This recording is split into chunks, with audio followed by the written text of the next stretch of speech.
Hello, this is the TradeSite U.S. Stocks and Futures Market Preview and Domestic Economic Data Roadmap for the week beginning Monday, the 14th of May, ending Friday, the 18th, 2018. Hope you had a good trading week. Here's a look at the ES front-month futures contract. Now, it did show that it moved up this week. This was actually one of the most boring weeks we've seen in a long time because there were gaps and then the intraday trading was flat. We'll look at that when we look at the intraday action. Let's go through the daily charts first. Crude oil Friday closed down 82 cents to 70.52, but it's still very near all-time highs and rising prices at the pump because of it. Gold, by the way, if oil was on the rise under Obama, what would they really think about it? Gold down $7.90. S&P cash index up $4.65.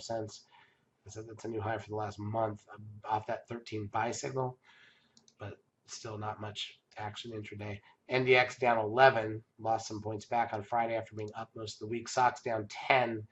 You can see the gaps a little more clearly there. You'll see them even better on the intraday. Biotech's big day on Friday, up 87.39. The VIX closes down 58 cents to 12.65. Trend 1.12. That puts the 10-day moving average at 1.08. Nasdaq volume was 2 billion shares, which is lighter than Wednesday and Thursday, but heavier than Tuesday and a lot more than Monday, which was bad. Nasdaq advanced decline ratio plus 413, which is not that great. Advanced decline ratio on the New York plus 344. The big ones all lost. Google down $2.09. Apple down 72 cents, but still was new closing highs the day before. Netflix down $3.14. Amazon down 6.17. Tesla down 3.96. TLT, the 20-year bond ETF, up 30 cents. Goldman Sachs down 52 cents. And that is that. Let's take a look at the intraday action. I'm going to go look at the 10-minute candle so we can see the whole week. So you can see last Friday close, and then we gapped up Monday, dead flat all day, pulled back to fill the gap, almost filled the gap very late in the day, but really did nothing all day. Tuesday, small gap down, filled the gap from Monday, dead flat the rest of the day. Wednesday, small gap up, dead flat for hours, rallied over lunch, dead flat in the afternoon. So we left that gap behind.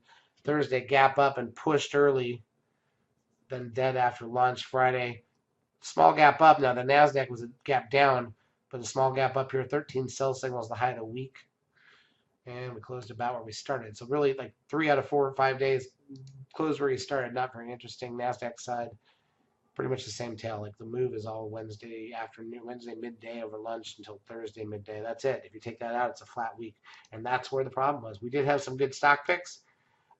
Opening range plays were probably the worst they've been in a while, but that's not usual. And nothing else to say. Let's look at the economic data coming out this week. So nothing on Monday. Tuesday, retail sales and Empire State Manufacturing Index at 8:30 a.m. Business inventories and NAHB Housing Market Index at 10 a.m. NIC long-term purchases at 4 p.m. Wednesday, building permits and housing starts an hour before the bell. Capacity utilization, industrial production 15 minutes before the bell. Crude oil inventories an hour into the market. Thursday, Philly Fed and unemployment. That's the weekly initial and continuing jobless claims an hour before the bell. CB leading index at 10 a.m., 30 minutes in. Natty gas an hour in. Fed member speaking on Friday, but nothing really important there. So basically, no data Monday, no data Friday. What you do need to know, though, is this is options expiration week for May. It is not a triple expiration, it's a single expiration. And so there probably won't be a huge options unraveling move, but if there is, if there's anything, it's Wednesday or Thursday at the latest. Friday will probably be a bust and a waste of time. Charts as usual brought to you by eSignal. If you've not yet taken the trial of our services, feel free to do so. We will help you out for a couple weeks. Have a great trading week.